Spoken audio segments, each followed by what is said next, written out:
प्यारे बच्चों, आज हम पढ़ेंगे cross product of two vectors. ये क्या होता है, कौन कौन से पॉइंट्स आज हम यहां कवर करने वाले हैं, उनको पहले नोट कर लीजिएगा। सबसे पहले देखेंगे कि क्रॉस प्रोडक्ट का कॉन्सेप्ट क्या है, क्योंकि पहले कॉन्सेप्ट क्लियर होना चाहिए। फिर उसकी डायरेक्शन को हम कैसे निकालते हैं, किस तरह से हम डेली लाइफ में या जो हमारी प्रॉब्लम्स होती हैं, क्वेश्चंस होते हैं, उन्हें क्रॉस प्रोडक्ट को हम कैसे अप्लाई करेंगे। फिर हम लास्ट में देखेंगे कुछ न्यूमेरिकल्स जो कि आपके यूनिवर्सिटी या कॉम्पिटिटिव एग्जाम्स में पूछे जाते हैं। कई बार ये भी पूछ लिया जाता है कि explain the cross product of two vectors. पिछले लेक्चर में मैंने आपको बताया भी था कि जब हम दो वेक्टर्स को मल्टीप्लाई करते हैं तो या तो वो एक स्केलर राशि आएगी या एक वेक्टर राशि आएगी। अगर वो एक स्केलर क्वांटिटी आती है तो उसे हम कहते हैं डॉट प्रोडक्ट, जिसको हमने पिछले एग्जाम्स में बहुत डिटेल में पढ़ा है। इसे हम स्केलर प्रोडक्ट के नाम से भी जानते हैं। लेकिन अगर हम दो वेक्टर्स को मल्टीप्लाई करें और एक वेक्टर क्वांटिटी आ जाए जिसमें मैग्नीट्यूड भी हो, डायरेक्शन भी हो, तो फिर उस मल्टीप्लीकेशन को या उस प्रोडक्ट को हम कहेंगे वेक्टर प्रोडक्ट। वेक्टर प्रोडक्ट, और इसे ही हम क्रॉस प्रोडक्ट के नाम से भी जानते हैं।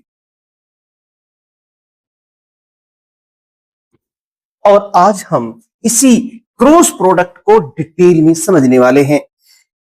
तो चल लेते हैं, देख लेते हैं कि क्रॉस प्रोडक्ट होता क्या है। ये तो मैंने अभी आपको बता ही दिया है कि देखिए कि मान लो हमारे पास दो वेक्टर हैं, एक वेक्टर ए है और दूसरा वेक्टर हमारे पास ये बी है जो कि थीटा एंगल पर है।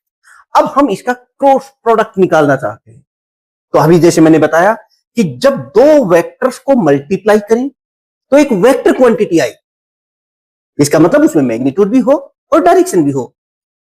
तो उसका जो मैग्नीट्यूड होगा वो तो इन दोनों के मैग्नीट्यूड के प्रोडक्ट और इनके बीच में जो एंगल है उसका साइन जो है उसके प्रोडक्ट के बराबर होता है। यानी कि cross product of two vector is a vector whose magnitude is equal to the product of magnitude of the two vectors like this and sine of the angle between them, and the direction is taken perpendicular to the plane of these two vectors। ऐसे जो इन दोनों के perpendicular है, जैसे ये ए और be plain में जिसमें ये बोर्ड है उसमें है, तो इसे जस्ट परपेंडिकुलर जो डायरेक्शन है वो उसकी डायरेक्शन। और इसे हम लिखेंगे कैसे, cross product of the two vector is represented by like this, a cross B.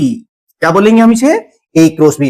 यानी कि ये एक महत्वपूर्ण फार्मूला अब हमारे पास आ गया है, जिसमें ये तो है मैग्नीट्यूड, ये तो है मैग्नीट्यूड और ये है डायरेक्शन।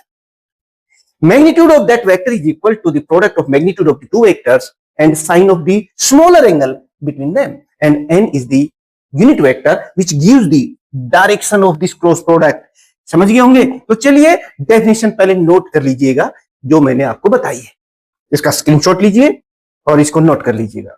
ठीक है, ये आपसे पूछा जाता है कि what is the cross product of two vectors, तो ये है। अब हम बात करते हैं कि इसका फार्मूला क्या है, जो हमने आपको बार बार बता ही दिया है। कीजिए, हमारे पास ये एक वेक्टर है ए, ये वेक्टर बी है और इनके बीच में एंगल थीटा है। तो जो फार्मूला हमें याद रखना है वो ये है, A cross B is equal to, क्योंकि हमने क्या कहा कि cross product of two vector is a vector whose magnitude is this A B और sine theta, and this is the formula जो हमें याद रखना है पूरे उसमें। ये देखिए, this is the expression, this is the formula जो आपको याद रखना है। डायरेक्शन इज गिवन बाय, वो हम राइट हैंड थंब रूल से निकालते हैं। पहले उसको समझ लीजिए कि ये राइट हैंड थंब रूल या फिर स्क्रू रूल क्या है, क्योंकि जब तक इसको नहीं जानेंगे तब तक आपको जो क्रॉस प्रोडक्ट टू वेक्टर है इसको अप्लाई करने में थोड़ी दिक्कत आएगी। आप इसको ऐसे समझ लीजिएगा, राइट हैंड थंब रूल में हम क्या पढ़ेंगे, जैसे सपोज कीजिए एक वेक्टर ये ए है हमारे पास और ये दूसरा वेक्टर है बी और इनके बीच में ये एंगल थीटा है। अब right hand thumb rule, right hand इसका मतलब आपका जो राइट हैंड है उसे कुछ इस तरह से आप कीजिए कि अंगूठा बिल्कुल सीधा रहे, और जो ये फिंगर्स हैं उनको टर्न कीजिए ताकि वो एक वेक्टर से दूसरे वेक्टर की तरफ पॉइंट कर रही हो ऐसे। तो जो हमारा थंब है, erect thumb, it gives the direction of the cross product of two vector, यानी कि ये होगी वो डायरेक्शन। इसे हम एन से लिखते हैं, ये किसकी डायरेक्शन दे रहा है? ए क्रॉस बी की डायरेक्शन दे रहा है। अच्छा, इसे हम स्क्रू रूल से भी निकालते हैं। जैसे स्क्रू को आपने देखा होगा कि अगर हम स्क्रू को ऐसे पॉइंट करें ऐसे, तो ये ऊपर की तरफ जाएगा, कस रहे हैं ना ऐसे, ए से बी, तो इसका जो मोशन है that gives the direction of the cross product of two vector, और जिसे हम इस यूनिट वेक्टर के द्वारा दे रहे हैं।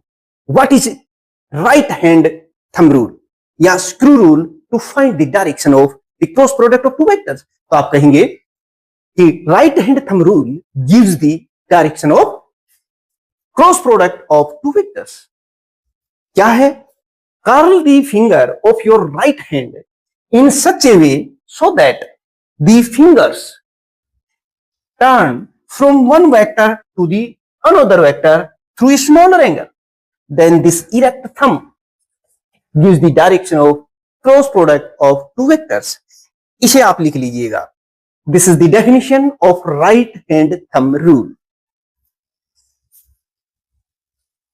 इनका लिंक आपको डिस्क्रिप्शन में मिल जाएगा, आप स्क्रीनशॉट लेकर के इनको लिखते रहिएगा। अब हम चलते हैं कि जब क्रॉस प्रोडक्ट की बात आए और उसका खाली मैग्नीट्यूड निकलवाएं, आप देख रहे हैं कि ये जो हमारे पास है ये मैग्नीट्यूड है और ये डायरेक्शन, ठीक है। तो मैग्नीट्यूड को हम कैसे लिखेंगे?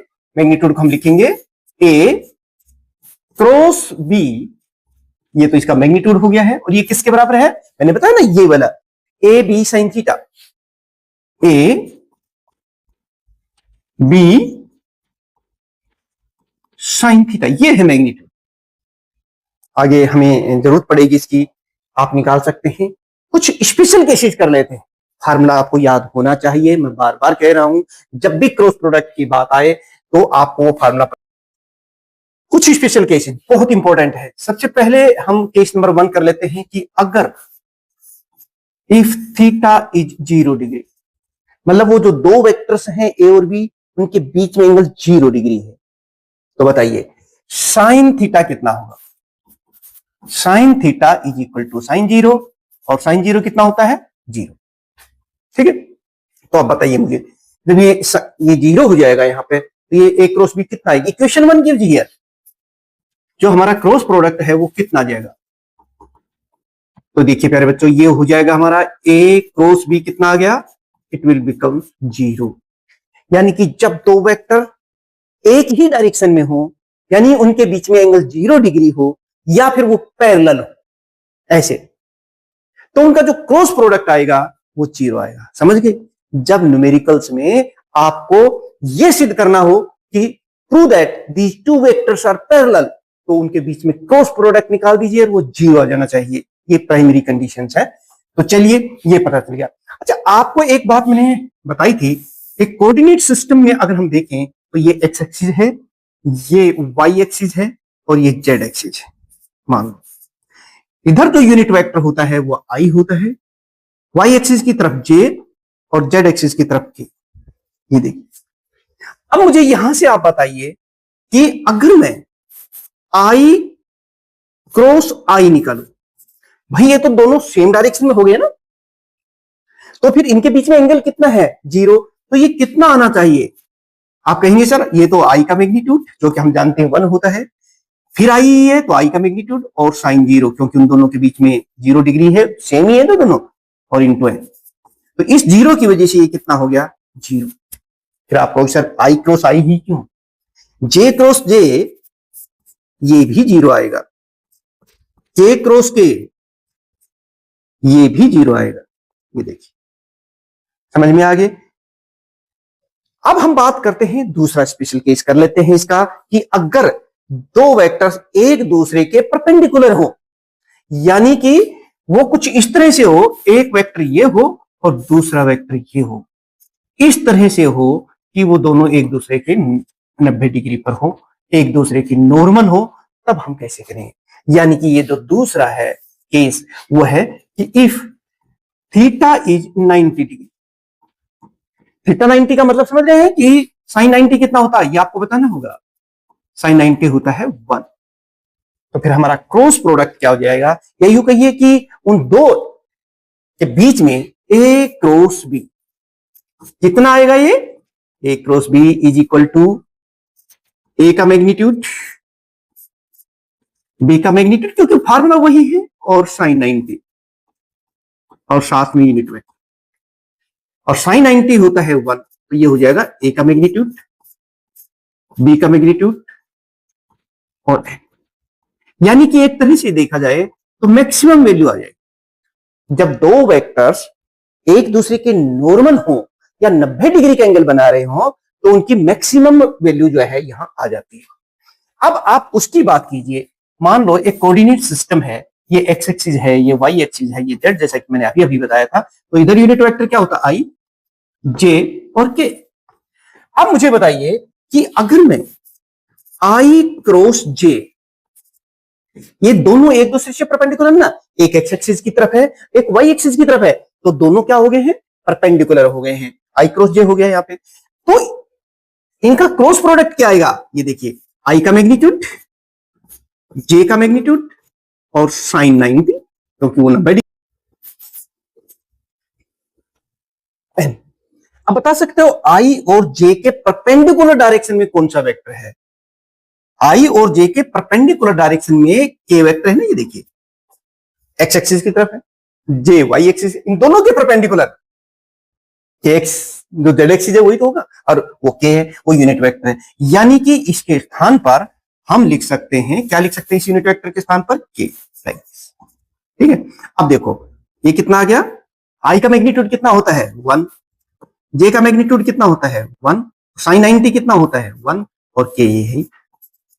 इसका मतलब ये है I cross J is equal to, ये देखिए, यानी आई क्रॉस जे जो है वो के आ जाएगा।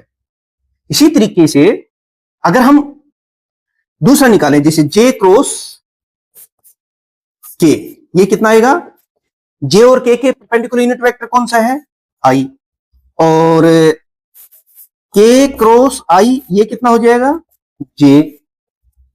लेकिन एक बात बता सकते हो मुझे, जैसे आई क्रॉस जे, राइट हैंड थंब रूल की मास्टरी हो जानी चाहिए अब आपकी। आई क्रॉस जे परपेंडिकुलर इधर हो गया, ठीक है ना, तो ये तो के हो गया। लेकिन कोई कहे नहीं सर जे क्रॉस, तो फिर हम जे से आई की तरफ जाएंगे, देखो जे से आई की तरफ जाएंगे तो हमारा अंगूठा नीचे की तरफ हो गया ना, तो राइट हैंड थंब रूल हमें डायरेक्शन दे रहा है, तो वो किधर हुआ, वो नीचे की तरफ हो गया है। यानी कि आई क्रॉस जे तो के होता है, लेकिन जे क्रॉस आई, ये देखिए जे क्रॉस आई जो है ये माइनस के हो जाएगा। इसी तरीके से के क्रॉस जे कितना हो जाएगा, ये माइनस आई हो जाएगा, और आई क्रॉस के ये माइनस जे हो जाएगा। लेकिन अब ये सवाल ये है कि सर इनको हम याद कैसे करेंगे कि कौन प्लस आएगा कौन माइनस आएगा। इसके लिए एक मैं ट्रिक बताता हूं आपको, इस तरह से याद रखो, जैसे आई जे और के, यानी कि अगर हम क्लॉकवाइज चले आई जे के ऐसे, तो ये पॉजिटिव लेंगे, और अगर एंटी क्लॉकवाइज चले, इस तरह से चलें, तो फिर हम उसको नेगेटिव लेंगे। समझ गए मेरी बात, जैसे आई क्रॉस जे प्लस की, क्योंकि हम क्लॉकवाइज चल रहे हैं, जे क्रॉस के प्लस आई, लेकिन एंटी क्लॉकवाइज जैसे जे क्रॉस आई क्या होगा, माइनस के, आई क्रॉस के क्या होगा, माइनस जे। समझ गए, इस तरह से आप इसकी डायरेक्शन को ध्यान रखना। तो ये हमने सेकंड केस किया है, और देखते हैं पहले बच्चों यूनिट वेक्टर। कई बार क्वेश्चन आपसे न्यूमेरिकल्स में पूछा जाएगा कि find the unit vector perpendicular to the given vector, यानी कि दो वेक्टर्स आपको दिए हुए हैं, एक वेक्टर ए है और एक वेक्टर ये बी है, तो आपको एक यूनिट वेक्टर निकालना है इन दोनों के परपेंडिकुलर। तो आप सोचेंगे सर क्या करें, कुछ नहीं करना, आप क्रॉस प्रोडक्ट निकालिए पहले उनका। ये देखिए A cross B and it will be equal to A का मैग्नीट्यूड बी का मैग्नीट्यूड और साइन थीटा, और इनटू ये तो ये जो n है ना, यही है परपेंडिकुलर इन दोनों वेक्टर्स के, यानी कि this n is the unit vector perpendicular to the plane containing a and b, यानी ए और बी के परपेंडिकुलर कौन सा वेक्टर है, ये है बस। तो इसी को आप निकालना है, तो आप कैसे निकालेंगे, n it is equal to a cross b, पहले तो हमें उनका क्रॉस प्रोडक्ट निकालना होगा, और फिर इसका ये जो मैग्नीट्यूड है ना ए क्रॉस बी का, ए क्रॉस बी, इससे इसको डिवाइड कर देंगे, तो this formula gives the unit vector perpendicular to the plane containing a and b. ठीक है, तो ये चीज आपने देखी यहां पर। अब जैसे सपोज कीजिए हमारे पास एक वेक्टर है और ये 3 कंपोनेंट फॉर्म में दिया हुआ है, यानी कि ए x i plus A Y j plus A Z के, एक तो ये वेक्टर है, और दूसरा जो वेक्टर है हमारे पास वो ये है b, it is equal to b x i plus b y j plus b z के, ऐसे दिया। आप कहते हैं कि इनका क्रॉस प्रोडक्ट निकालिए, ये कुछ भी होगा, देखिए 3i plus 2j plus 5k या minus i is equal to 2j plus 3k, इस तरह से कुछ भी होगा, मतलब कंपोनेंट फॉर्म में दिए है, और i j की क्या है, ये यूनिट वेक्टर है along x y and z direction, लेकिन हमें तो इनका क्रॉस प्रोडक्ट निकालना है, तो कैसे निकालेंगे, देखिए बहुत आसान है, a क्रॉस b ये निकालना है, कोई बात नहीं, इनकी वैल्यूज हम रख देते हैं, पहले a की वैल्यू रख दीजिए, ए x i plus A Y j plus A Z के, ये रख दिया है हमने, क्रॉस बी की वैल्यू रख दीजिए, देखो ए की वैल्यू रख दी, अब बी की वैल्यू रख दीजिए, बी की वैल्यू अब यहां है B x i plus b y j plus b z के। प्यारे बच्चों देखिए, जब हम इसको करेंगे तो 9 टर्म्स आएंगे, जिसमें से 3 टर्म्स तो जीरो हो जाएंगी, जैसे आई क्रॉस आई जीरो होती है, जे क्रॉस जे जीरो हो जाएगी, के क्रॉस के जीरो हो जाएगी, और बाकी की 6 टर्म्स बच जाएंगी, 3 प्लस के साथ आएंगी, 3 माइनस के साथ आएंगी, पूरा हम लोग कर सकते हैं। लेकिन मैं एक सिंपल सा तरीका आपको बताता हूं कि आप इसे डिटरमिनेंट फॉर्म में कर लीजिएगा इस तरह से, तो जैसे आई जे के लिख देंगे, और नीचे जैसे A X A Y A Z B X B Y और बी जेड, इसको आप सिंप्लीफाई कर लीजिए, बस ऐसे लिख लेना दोनों को, और फिर पता कैसे करोगे, यही है, पहले ये प्लस के साथ, ये माइनस के साथ, और ये प्लस के साथ, याद रखो, देखो ये आई मैंने लिख दिया, अब जिस रो में और जिस कॉलम में आई है उनको छोड़ दीजिएगा, अब जो बचता है उनको मल्टीप्लाई, जैसे इसको इससे मल्टीप्लाई कीजिएगा, तो क्या हो गया, ए वाई बी जेड, ए वाई बी जेड, ये देखो ए वाई माइनस ये लिखेंगे B Y A Z minus B Y A Z, ऐसे।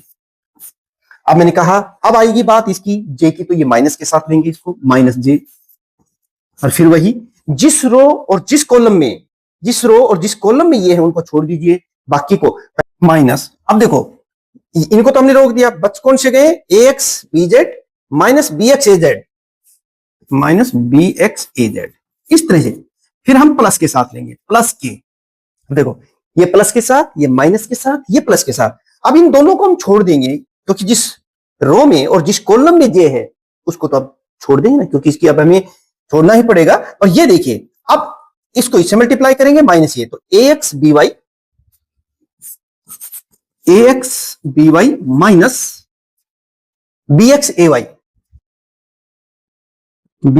वाई, इस तरह से हम इनको करेंगे। यानी कि जब भी कंपोनेंट फॉर्म में दो वेक्टर्स दिए हुए हों और उन्हें हमें उनका क्रॉस प्रोडक्ट निकालना हो, तो इस तरीके से निकालेंगे, कुछ न्यूमेरिकल करेंगे, तब आपको ये कॉन्सेप्ट और क्लियर हो जाएंगे। ठीक है, तो आगे चले, ये देखिए अब कुछ प्रॉपर्टीज पढ़ लेते हैं, जिस तरह से हमने डॉट प्रोडक्ट ऑफ वेक्टर्स की प्रॉपर्टी स्टडी की थी, यहां भी पढ़ते हैं। देखिए वहां पर हमने क्या देखा था कि अगर a dot b it was equal to b dot a, इसका मतलब ये था कि dot product of two vector is commutative, लेकिन यहां ऐसा नहीं कि cross product of two vector is not commutative या एंटी कम्यूटेटिव। आप इसे कुछ इस तरह से लिखेंगे, हम कह सकते हैं कि ए cross B is not equal to B cross A, यानी cross product of two vector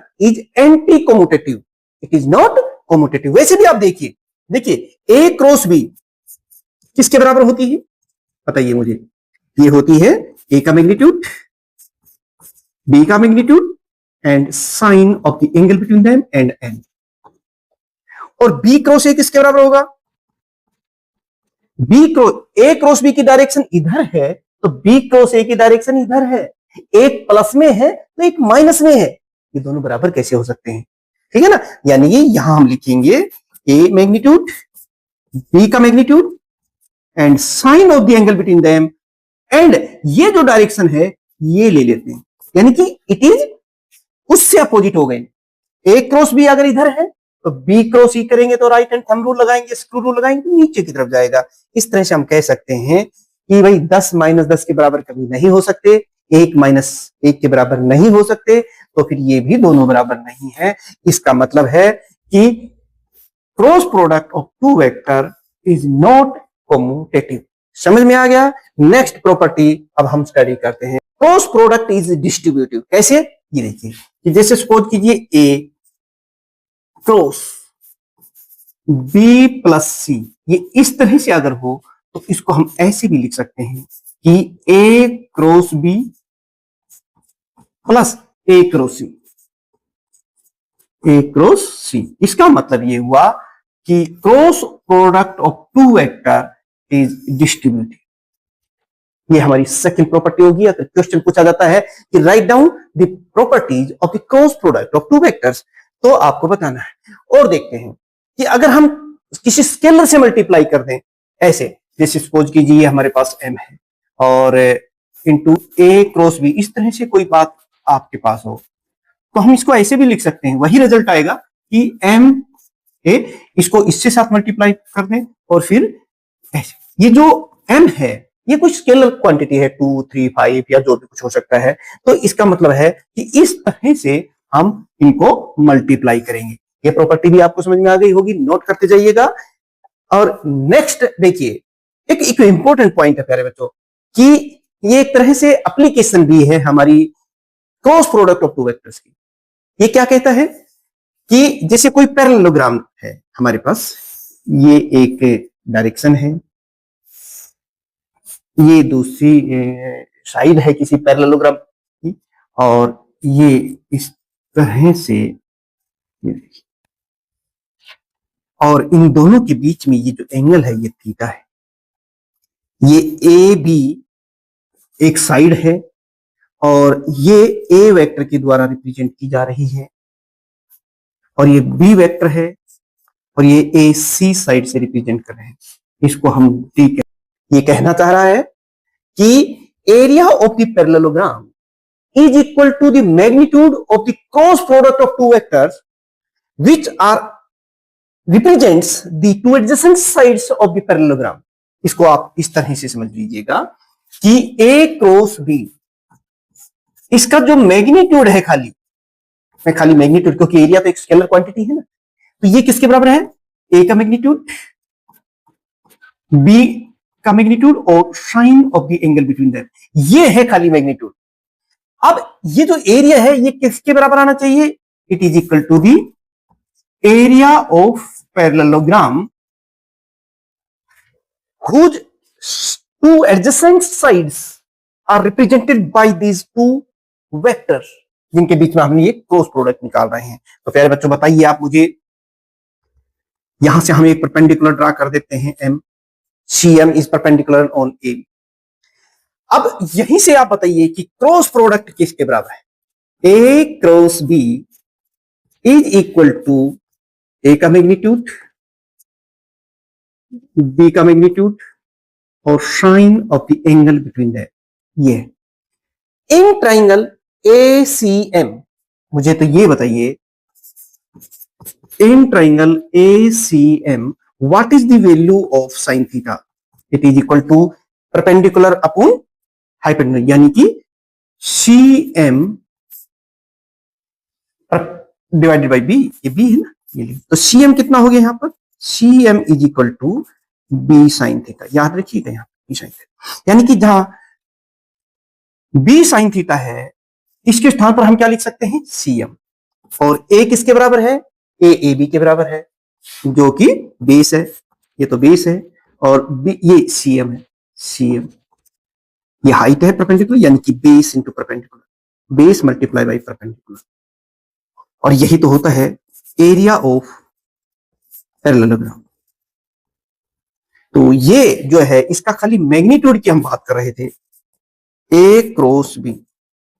तो प्यारे बच्चों, magnitude of the cross product of two vectors is equal to the area of the parallelogram whose adjacent sides are represented by the given vectors। यानी कि जब भी मान लो आपको दो वेक्टर्स दे दिए जाए, कहेंगे कि ये दो एडजेसेंट साइड्स को रिप्रेजेंट कर रहे हैं, आप उस पैरेललोग्राम का एरिया निकालिए, तो उनका क्रॉस प्रोडक्ट निकाल दिए, उसका जो मैग्नीट्यूड आएगा वही एरिया ऑफ दैट पैरेललोग्राम के बराबर है। समझ गए? अभी इसका एक क्वेश्चन न्यूमेरिकल करेंगे, तब भी आपको इसको और समझ में आ जाएगा। और अगर हम ट्राइंगल की बात करें, जैसा कि अभी अभी आप देख रहे थे, हम इस ट्राइंगल की बात कर लें, ये है ट्राइंगल, सपोज कीजिए, तो वो किसके बराबर होता है, यहां पर कि ये जो मैग्नीट्यूड हमने निकाला था, ये आया था हमारे पास 1/2, और उसका हाफ कर दें तो वो किसके बराबर आ, बेस मल्टीप्लाई बाई परपेंडिकुलर, ये इसका हाफ कर दिया हमने। और ये किसके बराबर, 1/2 आधार इंटू लंब, it is equal to the area of the triangle, area of triangle.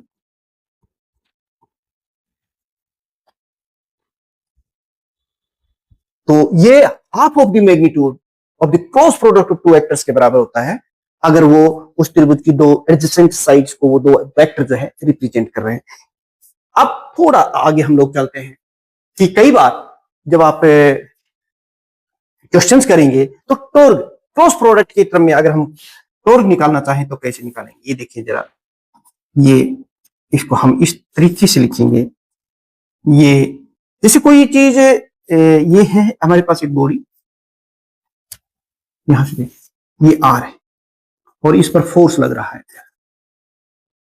और ये देखिए यहां पर ये आर वेक्टर है, ये इसके कितने एंगल पर लग रहा है, थीटा एंगल पर, ये भी थीटा है, ये कोई पी पॉइंट है।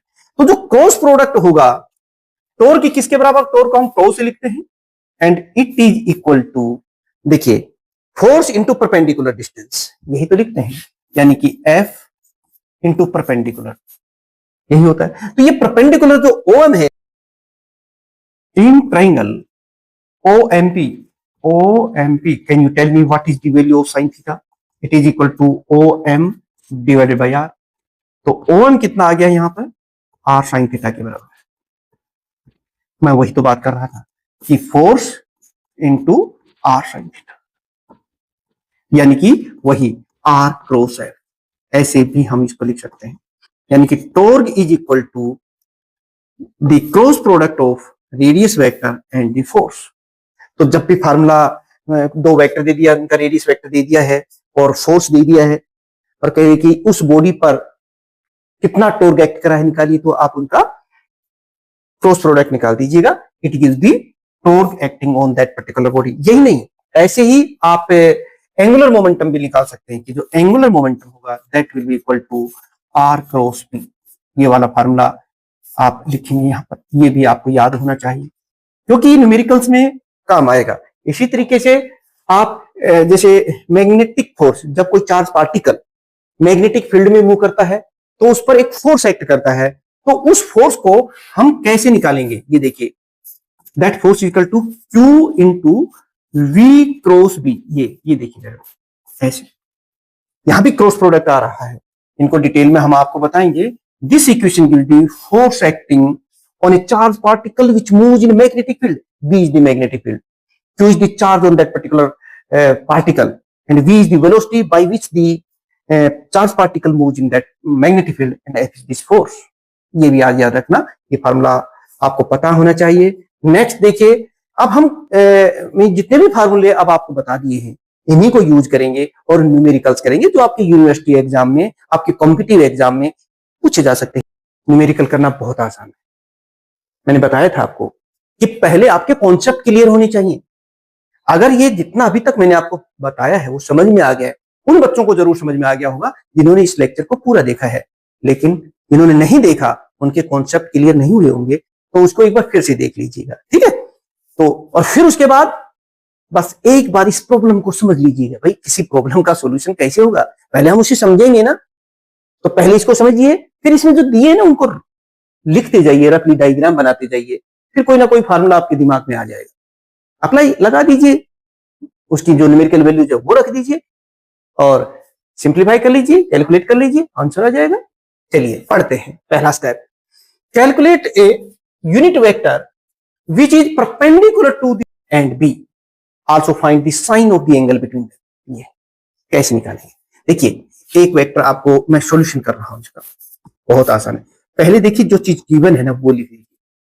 ये कह रहा है एक वेक्टर है ए हमारे पास और वो है 2i माइनस जे प्लस के, और दूसरा वेक्टर है बी, ये है 3i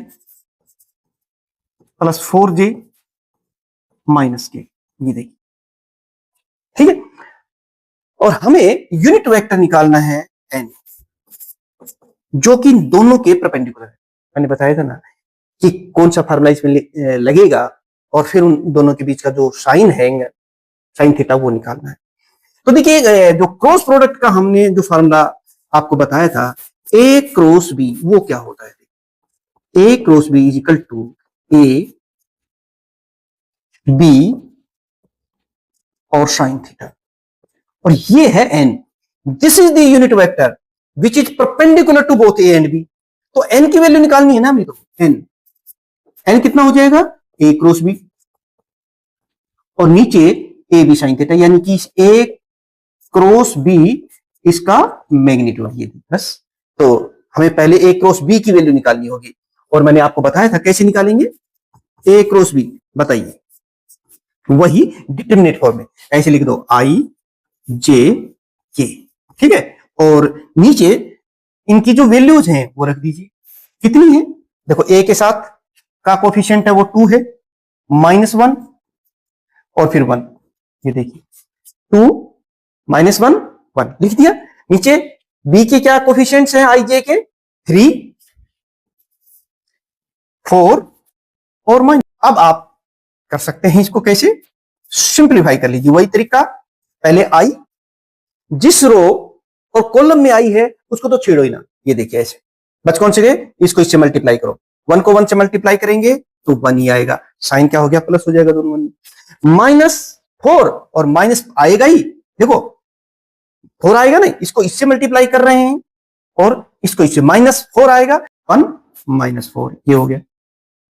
फिर ये माइनस जे के साथ, यहां पर देखो जिस रो और कॉलम में जे है ना उसको हटा दीजिए, इन दोनों को। ये देखिए तो 2 -2 हो गया ये तो, और फिर ये -3, ये 3 हो गया, प्लस के, ये प्लस के साथ आएगा। अब इनको छोड़ दीजिए तो 2 4 जाए 8, -3 तो ये +3 हो जाएगा, ये देखिए। और इस तरह से आप देख रहे हैं कि हमारे पास -3i प्लस 5j, देखो -3 -2 तो 5 हो गए, तो +5j और +11k, ये देखिए हो गया। ये ए क्रॉस बी, ये हमारे पास आ गया है ए क्रॉस बी। लेकिन अब हम इसका मैग्नीट्यूड कैसे निकालें? ये देखिए ए क्रॉस बी का मैग्नीट्यूड कितना होगा? इट इज इक्वल टू, बताइए। इसको करेंगे तो इस तरह से कर लेंगे ना, मैग्नीट्यूड तो आपको निकालना आता ही है। 3 3 जा 9 प्लस 25 प्लस 1 और इसको करेंगे तो ये लगभग 150 इतना आएगा। आप कैलकुलेट कर लीजिएगा, ये आ गया है। अब इस फार्मूले में ये जो फार्मूला दे रखा है ना, यहां इसकी वैल्यू रख दीजिए, ये एन आ जाएगा। यूनिट वेक्टर निकालना हमें एन, तो ये कितना आएगा?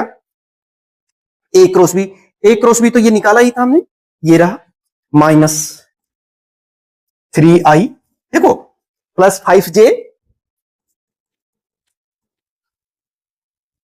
+11k, ये हो गया, और डिवाइडेड बाई ये जो हमारा मैग्नीट्यूड है वो 150। तो इस तरीके से तो आपने unit vector which is perpendicular to both A and b, वो निकाल दिया है। अब सवाल क्या कहता है कि find the angle between them. तो एंगल ये साइन थीटा, ये वैल्यू निकालनी। तो ये कैसे निकालेंगे?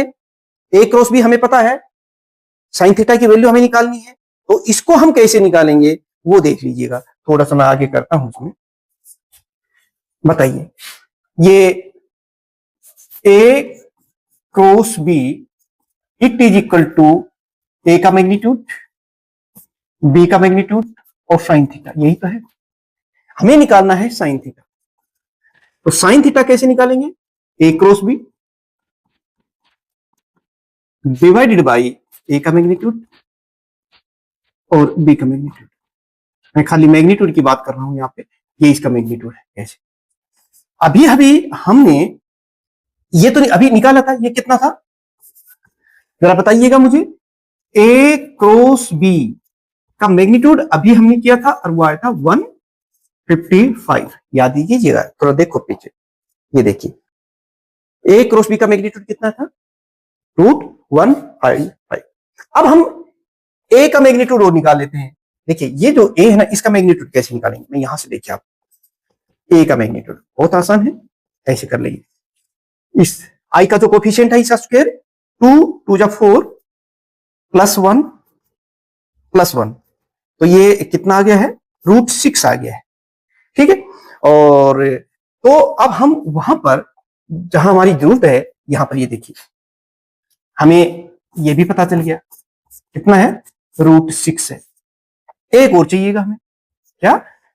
बी का मैग्नीट्यूड और निकालना हमें।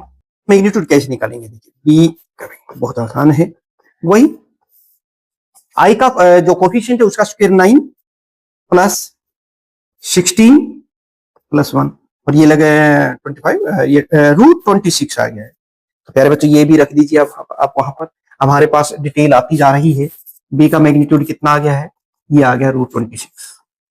अब सारी चीज तो पता चल गई और यही तो हमें निकालना है, sine of the angle between them, यानी कि साइन थीटा कितना हो गया है, it is equal to a cross b कितना आएगा यहाँ पर, √155 और ये इसको रख देंगे √6 और मल्टीप्लाई बाई √26 और इनको जब आप मल्टीप्लाई करेंगे तो ये लगभग 155 तो है ही ऊपर,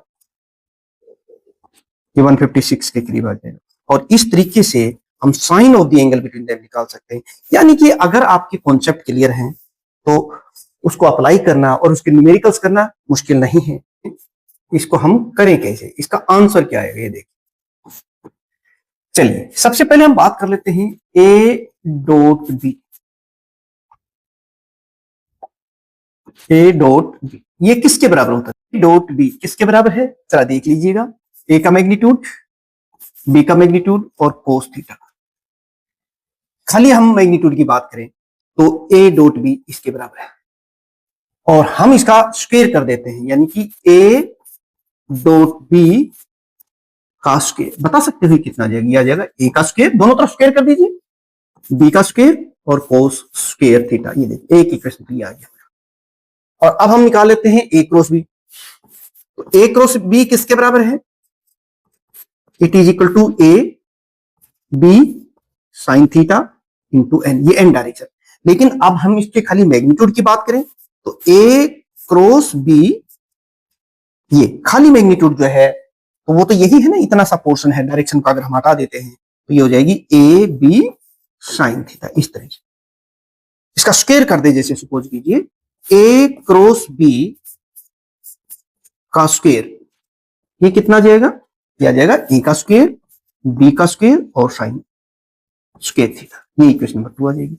अब हम इसमें इनकी वैल्यू रख दी। देखिए हमने ए डॉट बी का स्क्वायर की वैल्यू भी रख दी है, ए क्रॉस बी का जो मॉडुलस है उसका स्क्वायर भी निकाल दिया। तो इन दोनों को सब्ट्रैक्ट कर लीजिए, यानी कि इक्वेशन 1 माइनस इक्वेशन 2 गिव्स। अब बता दीजिए कितना आएगा।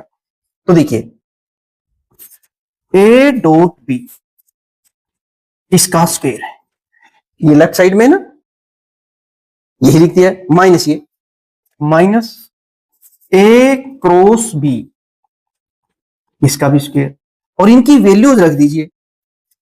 ए डॉट बी, इसके स्थान पर तो क्या लिखेंगे, A square B square O square theta, minus इसके स्थान पर क्या लिखेंगे, A square B square sine square theta, ऐसे लिख देंगे। जो चीज कॉमन आती है उसे कॉमन ले लीजिए, जैसे ए स्क्वायर बी स्क्वायर और अंदर बचता है cos square theta minus sine square theta, और cos square theta minus sine square theta इसकी वैल्यू हम जानते हैं, इसका फार्मूला भी हमें पता है, ये होता है कोस 2 थीटा के बराबर।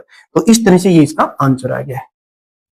सिंपलीफाई आपने कर लिया होगा, आपको समझ में आ गया। जिनको समझ में आता जाए वो कमेंट्स कर दे यस या नो, और क्या आप नेक्स्ट चाहते हैं वो भी कमेंट्स में जरूर करिए। कहां से बिलोंग कर सकते हैं इतना तो कर दें, अपना खुद का नाम तो लिख सकते हैं, इस चीज की तैयारी कर रहे हैं कौन सी क्लास की, तो वो भी आप जरूर लिखें। एक और न्यूमेरिकल करते हैं प्यारे बच्चों, अब हम यहाँ पे देखिए, prove that two vectors a and b are not parallel. ये पैरेलल नहीं है, ये सिद्ध करना है। और मैंने आपको बताया था कि अगर दो वेक्टर्स को हमें पैरेलल प्रूव करना हो तो उनके बीच में क्रॉस प्रोडक्ट निकाल दीजिए, कितना आना चाहिए, 0 आना चाहिए। अगर तो ये 0 आ गया तो पैरेलल, अगर भाई 0 नहीं आया तो पैरेलल नहीं है, बिल्कुल अब पता चल गया। इसलिए हम इसका आंसर निकाल लेते हैं। देखिए हमारे पास सबसे पहले जो गिवन है वो लिख लेते हैं। वेक्टर ए क्या है, इट इज इक्वल, ये देखिए 2i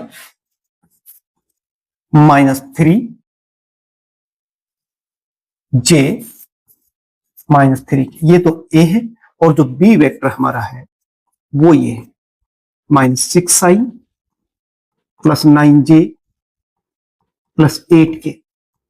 और इनका क्रॉस प्रोडक्ट जब हम निकालते हैं तो वो तरीका बिल्कुल सिंपल, डिटरमिनेंट फॉर्म में लिख दीजिए, आई जे के लिख लीजिए पहले, जे और फिर के, और इनके जो कोफिशिएंट हैं आई जे के वो पहले ए वाले लिख दीजिए, जैसे 2 माइनस 3, फिर बी वाले लिख दीजिए -6 9 और 8।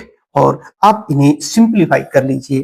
कैसे करेंगे, देखिए पहले आई लिख रहे हैं, जिस रो और कॉलम में आई है उसको तो छेड़ना ही नहीं है ना। फिर हम क्या करेंगे, ये देखिए 8 3 जा -24 हो गया, ये माइनस दिस प्लस 27 हो जाएगा, क्योंकि देखो इसको इससे मल्टीप्लाई किया, फिर माइनस साइन के साथ इसको इससे मल्टीप्लाई किया, तो 8 3 जा, और ये माइनस के साथ आएगा, एक माइनस आता ही है हमारी तरफ से, ये माइनस के साथ आता है तो माइनस जे। फिर यहां पर जिस रो और कॉलम में इनको छोड़ देंगे तो 8 2 जा 16, हम 16 लिख देंगे, 12, और ये क्योंकि प्लस में होगा तो ये माइनस के साथ हो जाएगा, 18 हो जाएगा यहाँ पर, और ये प्लस के साथ देखिए, जिस रो और कॉलम में के है उसको छोड़ दीजिए, 9 2 जा 18 और माइनस, ये देखिए ये -18। तो आप देखिए जितना बचता है वो लिख दीजिए। यहां से देखिए ये तो हो गया 3i बचेगा ना, 3i प्लस के, और यहां से देखिए यहां पर भी 2 हो जाएगा, माइनस का 2 माइनस प्लस 2j और प्लस 0 के, 0 ही आ गया, ए क्रॉस बी। आप ए क्रॉस बी का आप मैग्नीट्यूड निकाल के देखना कितना आता है ए क्रॉस बी, यहां पर ये आ जाएगा। इसका अगर हम मैग्नीट्यूड की बात करें तो 3 3 जा 9 और प्लस 4, ये तो √13 आ गया, और जाहिर है ये 0 तो नहीं है। इसका मतलब जब 0 नहीं है तो इनके बीच का जो एंगल है वो 0 नहीं है, या यूं कहिए कि ए और बी एक दूसरे के पैरेलल नहीं है। The two given vectors are not parallel। तो इस तरह से जो कॉन्सेप्ट क्लियर होने के बाद प्यारे बच्चों आपके लिए फिजिक्स बहुत आसान हो जाती है, और मेरी पूरी कोशिश है कि आपके पूरे मार्क्स आए, आपके सभी कॉन्सेप्ट क्लियर हो। तो प्यारे बच्चों आज इतना ही, मिलते हैं नेक्स्ट लेक्चर में जिसमें हम बात करेंगे ट्रिपल प्रोडक्ट ऑफ वेक्टर्स की। आपको अगर ये अच्छा लग रहा है और अभी पहली बार आप जुड़े हैं तो सब्सक्राइब कर लीजिए, नहीं तो लाइक और शेयर जरूर कीजिएगा। कमेंट्स करना ना भूलें। आप बताइए कि आप कहां से बिलोंग करते हैं और कौन सी क्लास में हैं, किस यूनिवर्सिटी से और किस कॉम्पिटिटिव एग्जाम्स की आप तैयारी कर रहे हैं। मिलते हैं नेक्स्ट लेक्चर में, तब तक आप सभी स्टूडेंट्स का बहुत बहुत धन्यवाद। Thank you very much.